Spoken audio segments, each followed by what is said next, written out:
D എന്തടി എടി നീ പഠിക്കുവാന്നോ? അല്ല ഡാൻസ് കളിക്കുക. കൂടുന്നോ? ഇരുന്ന് പുഴുങ്ങാതെ കാര്യം പറ. എടി 10ാം ക്ലാസ്സിലെ ചേച്ചിമാര് നമുക്ക് എന്തോ പണി തരാൻ പ്ലാൻ ഇടുന്നുണ്ട്. പണി തരാൻ അവര് ക്ലാസ് കഴിഞ്ഞ് തൊഴിലുറപ്പിനും പോകണ്ടോ? എടി ആ പണിയല്ല, അവര് നമ്മള് റാഗ് ചെയ്യാൻ പോകുന്ന കേട്ടെ. ഓ അങ്ങനെ. കുറച്ച് ദിവസമേ അവരുടെ റാഗിങ് സഹിക്കാൻ തുടങ്ങിയിട്ട്. അതെ അതെ. നമ്മൾ ജൂനിയർ ഹോളിക്സ് ആണെന്നും പറഞ്ഞ എന്ത് കാണിക്കാന്നോ? ജൂനിയർ ഹോളിക്സോ? Sorry, juniors. ഒന്നുമില്ല, നമ്മള് നേരത്തെ സീനിയേഴ്സ് അല്ലായിരുന്നു. നേരത്തെ സീനിയേഴ്സോ? അതെങ്ങനെ? എടി നമ്മൾ നേരത്തെ പഠിച്ച സ്കൂളിൽ 7ാം ക്ലാസ് വരെ ഉണ്ടായിരുന്നുള്ളൂ. അപ്പൊ കഴിഞ്ഞ വർഷം നമ്മളടുത്ത സീനിയേഴ്സ് അല്ലായിരുന്നോ? ഓ അങ്ങനെ. ശരിയാ, അവൾമാരെ മുന്നിൽ ചെന്ന് 2 വർത്താനം പറഞ്ഞാലേ നമ്മൾ ആരാന്ന് അവൾമാർക്ക് മനസ്സിലാവത്തുള്ളൂ. അത് വേണോ? അല്ല, അതല്ല അതിന്റെ ഒരു രീതി. ശരിയാ, പക്ഷെ എന്റെ കൂടെ ആരെങ്കിലും വേണം. എന്തിന്? എന്നാലേ അതിനൊരു മാസമുള്ളൂ. ഒറ്റയ്ക്ക് വഴിവെട്ടി വന്നവളാടി ഞാനെന്ന് നീ അവരോട് പറയുന്നല്ലേ അതിന്റെ ഒരു അന്തസ്. ഒറ്റയ്ക്കൊരു വടിവെട്ടി വന്ന് നിന്റെ പുറഞ്ഞാൻ പൊളിക്കും. മര്യാദയ്ക്ക് മിണ്ടാതെ കൂടെ വന്നു. ഓ എന്തായാലും ഞാനുണ്ട് നിന്റെ കൂടെ. അവൾമാര് പിടിച്ച് തിന്നത്തൊന്നുമില്ലല്ലോ. എന്തായാലും എന്നെ പിടിച്ച് തിന്നത്തില്ല. പക്ഷെ ഉണ്ണിയപ്പത്തിന്റെ ഫിഗർ ഉള്ള കാരണം നിന്റെ കാര്യത്തിൽ എനിക്ക് വലിയ ഉറപ്പില്ല. ഓ അതിന് അവരാര്? പോവാൻ പറ, എനിക്ക് പേടിയൊന്നുമില്ല. വാ.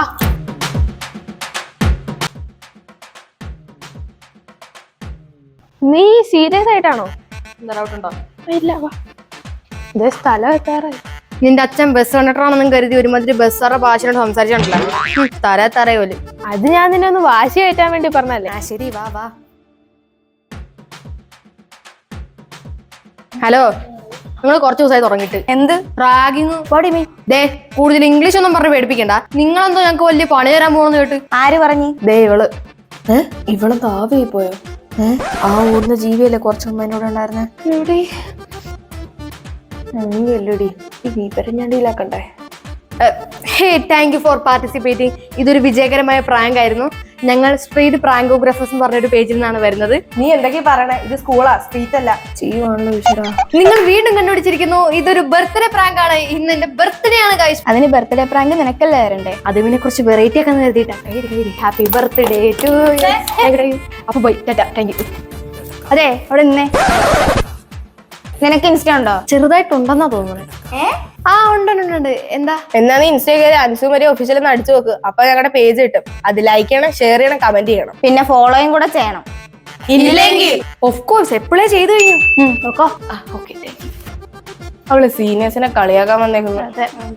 ആ കൺവീൻസിംഗ് സ്റ്റാറിനെ എനിക്കൊന്ന് കാണണം.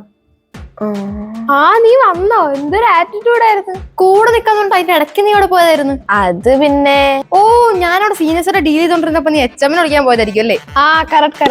Thank you. ഇവിടെ വന്നേ നീ. നിന്നേ നീ. ആ ഞാൻ കണ്ടിട്ടുണ്ട്. ഇത് ലവ് ആക്ഷൻ ഡ്രാമയിലെ ഡയലോഗ് അല്ലേ? ലവ് ആക്ഷൻ ഡ്രാമ എല്ലാം ഞാൻ കാണിച്ചു തരാം. തൽക്കാലം ലവും ഡ്രാമയൊക്കെ ഞാൻ പിന്നെ കാണിച്ചു തരാം. ഇപ്പൊ ആക്ഷൻ ടൈം. മര്യാദക്ക് ബിറ്റ് ചെയ്തുകൊണ്ടിരുന്ന എന്നെ. ബിറ്റോ? എനിക്കും വേണം. അതല്ല, മര്യാദക്ക് പഠിച്ചോണ്ടിരുന്ന എന്നെ പിടിച്ച് ചൊറിയും കയറ്റി വിട്ടിട്ട് കൂടെ നിൽക്കാന്നും പറഞ്ഞിട്ട് കണ്ണടച്ചിറക്കുമ്പോഴത്തേക്ക് മുങ്ങിക്കളയിലടി മാരഭൂതമേ.